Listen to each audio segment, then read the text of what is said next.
C'est un très bel évangile pour le temps du carême, parce que c'est justement on sent que petit à petit la pression monte autour de Jésus et que le rejet du Christ se fait de plus en plus pressant, alors qu'on pourrait penser que le fait d'apporter la miséricorde, au contraire, pourrait encourager les uns et les autres à se rapprocher du Seigneur. Il y a une première chose dont on peut s'étonner, c'est la femme est surprise en flagrant délit d'adultère. Mais où est l'homme? Puisque dans la loi de Moïse, non seulement la femme, mais l'homme aussi devait être lapidé. Et donc, du coup, on se dit, Jean, est-ce que c'est parce que c'est un homme qui raconte ça et donc par complaisance avec celui qui était en faute, eh bien, ne le nomme pas? Ou peut-être il y a autre chose que veut nous dire Jean. Jean, quand il se relate cet épisode-là, veut nous parler de l'humanité, l'humanité qui est invitée à être épouse, l'humanité qui est invitée à rentrer dans une alliance, veut nous parler d'Israël qui aussi a été adultère et s'est tourné vers d'autres dieux.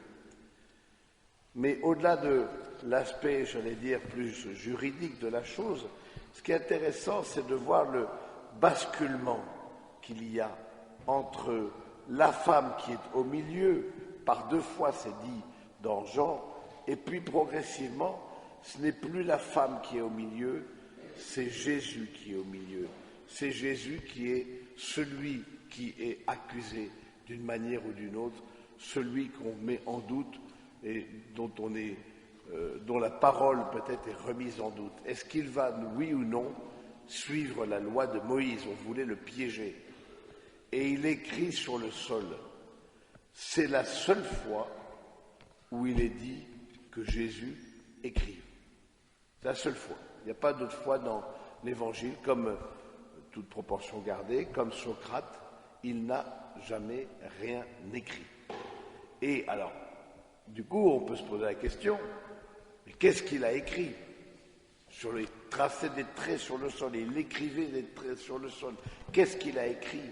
Et là, les interprétations sont multiples. Vous vous rendez compte, quelqu'un qui n'écrit qu'une seule chose dans sa vie, évidemment, et a fortiori le Christ, mais on se pose la question, qu'est-ce qu'il a voulu nous le dire? Alors, une interprétation serait que, au fond, il écrivait sur le sol le péché de ceux qui regardaient la femme. Et ces hommes-là qui regardaient cette femme adultère, qui l'avaient traînée là au milieu, vous avez vu certainement le très beau film La Passion de Mel Gibson, où Monica Bellucci, je ne sais pas si c'est autobiographique, mais en tout cas joue le rôle de la femme adultère, et elle en joue très bien. On voit progressivement qu'ils étaient arrivés avec leurs pierres, etc., et en lisant, clac, ils lâchent les pierres. Parce que c'est peut-être leur péché à eux que le Christ a décelé et a mis devant leurs yeux. Celui qui est tout de suite la question, celui qui n'a pas de péché jette la première pierre. Ils s'en allèrent, à commencer par les plus anciens. Je trouve ça très beau de voir au fond ce passage d'une personne accusée, et c'est le Christ au fond qui prend sur lui l'accusation. Il prend sur lui l'accusation. Et c'est ça la miséricorde. Il ne l'encourage pas dans son péché puisqu'il dira « va et ne pêche plus ». Hein, voilà, moi non plus je ne te condamne pas, c'est-à-dire je ne te condamne pas à la lapidation. Il l'appelle femme, femme comme il appellera la très sainte Vierge du haut de la croix, femme voici ton fils, c'est-à-dire il la restaure dans l'alliance, il la restaure dans l'amour, alors qu'elle s'était détournée de l'alliance et de l'amour pour aller vers des contrefaçons de l'amour qu'est l'adultère. Hein, il restaure cette femme, il restaure l'humanité, puisqu'on a dit au début que cette femme-là n'est pas simplement, c'est l'humanité entière qui est restaurée dans l'amour par l'offrande du Christ et sa miséricorde. Hein, et du coup, lui, et c'est très beau de voir je ne sais pas si vous avez le texte, mais en tout cas, ce serait intéressant de le retravailler un stylo en main, parce que voilà, c'est Jésus qui à la fois s'abaisse pour écrire, il redresse pour parler celui d'entre vous qui n'a pas péché, jette la première chaîne, il s'abaisse de nouveau, continue d'écrire, et puis il le redresse à nouveau, c'est-à-dire que, et là les interprétations étaient magnifiques, à la fois, parce que se redresser, vous savez ce que ça veut dire, c'est pas simplement se redresser comme tout à l'heure quand on va professer notre foi, on va se redresser, on va se mettre debout. Redresser, c'est ressusciter. On se met debout aussi dans la messe comme signe de résurrection. C'est-à-dire qu'une fois il s'abaisse pour Israël, et pour lui remettre ses fautes, et il se relève pour lui remettre ses fautes, une autre fois il s'abaisse pour la femme adultère, et il se redresse, il ressuscite, il se relève et la relève pour la femme qui a péché. Donc c'est beau de voir au fond comment il devient progressivement le centre. Il prend sur lui nos péchés, dira Saint Pierre, il prend sur lui nos fautes. Parce que la femme, c'est ensuite le cadet des soucis de ceux qui étaient les accusateurs. Et qu'est-ce qui va sauver la femme? Qu'est-ce qui va sauver la femme? C'est qu'elle se trouve seule avec Jésus. C'est ça qui la sauve.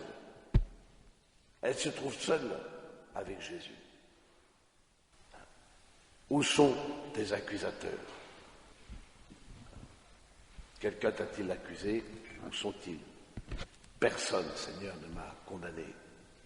Voilà. Et de se retrouver seule avec le Christ, eh bien voilà, elle va être relevée, elle va être pardonnée, va désormais ne pêche plus.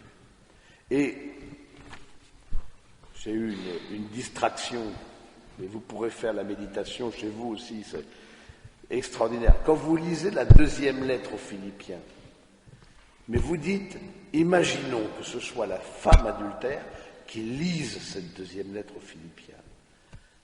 Tous les avantages que j'avais autrefois, je les considère comme une perte à cause de ce bien qui dépasse tout, la connaissance du Christ Jésus, mon Seigneur. À cause de lui, j'ai tout perdu, je considère tout comme des ordures. Je trouve ça beau aussi de mettre, peut-être cette femme-là a lu cette lettre, on ne sait pas, mais bon, moi je trouve ça beau de mettre ces paroles de Saint Paul dans la bouche de la femme adultère. Parce qu'elle a découvert en Jésus celui qui était son sauveur. Non seulement le sauveur de la lapidation, et donc de la mort, mais le sauveur de son âme. Elle est restaurée dans sa féminité blessée, elle est restaurée dans son amour et dans sa capacité d'amour. Elle peut à nouveau être à l'image, à la ressemblance de Dieu par son amour. Et donc je trouve ça un passage vraiment très touchant, que ce passage de la femme adultère, parce que c'est vraiment la mission de Jésus. Jésus qui ne s'arrête pas à la fragilité humaine. Bon, l'adultère, bien sûr, on ne va pas l'encourager, c'est évident, mais c'est souvent de la fragilité humaine, c'est souvent, voilà, on a du mal à gérer parfois nos pulsions, on se laisse emporter par les tentations. Mais Jésus ne s'arrête pas là, il dit, voilà, moi je ne te condamne plus. Lève-toi, relève-toi. Relève-toi. Et donc, elle ne pêche plus. La miséricorde, c'est la mission de Jésus. Et c'est pour ça que le Saint-Père a mis clairement cette année sous le signe de la misère. C'est la mission du Christ. C'est réconcilier, c'est pardonner. C'est pardonner. C'est pas établir une nouvelle loi, si ce n'est celle de l'amour, dont il y a un seul commandement, le commandement nouveau, c'est pardonner. Alors, c'est beau de voir dans ce passage, de voir comment Jésus prend sur lui. Il prendra sur lui, si vous lisez un peu quelques chapitres après, c'est à Jésus qu'on veut jeter des pierres. C'est à Jésus qu'on veut jeter des pierres. On le pousse vers l'escarpement. Je peux rappeler ce passage-là. On le pousse vers l'escarpement, loin de la ville, pour le jeter d'en haut, et on lui jetait des pierres, on ramassait des pierres, ces mêmes pierres qui n'avaient pas été jetées contre la femme adultère, d'une certaine manière, ont été jetés contre le Christ parce qu'il a pris notre place. Il s'est offert pour nous. Alors c'est beau, je pense, laissons-nous toucher par cet exemple tout simple de la femme adultère. Demandons au Seigneur nous-mêmes déjà d'avoir un regard de miséricorde lorsqu'on voit l'autre pécher, lorsqu'on voit l'autre tomber dans la tentation, tomber, voilà, et se laisser tenter et tomber, mais que nous puissions aussi nous-mêmes ne pas nous décourager face à nos chutes, ne pas nous décourager parce que c'est vrai que, voilà, je suppose que beaucoup d'entre vous vous confessez, en tout cas assez régulièrement. Et évidemment, le carême, c'est le temps particulier pour recevoir ce sacrement. Et c'est vrai que souvent, c'est dans les mêmes choses que nous disons là, la confession. De fait, le prêtre ne vous demande pas de faire dans l'originalité, histoire qu'il ne s'ennuie pas. Hein. Mais en même temps, je viens confier dans la confession mon combat à Jésus. Je viens lui confier mon combat pour la pureté, puisque là il s'agit de l'adultère, mon combat pour la foi, mon combat pour la persévérance, mon combat pour la charité, la patience, la miséricorde, parce que j'en suis dépourvu. Alors demandons au Seigneur et à la prière du Christ, et peut-être à la prière de la femme adultère, on ne sait pas du tout ce qu'elle est devenue, mais je ne serais pas du tout étonné qu'elle fasse partie des saintes femmes qui aient suivi le Christ après. Pourquoi pas?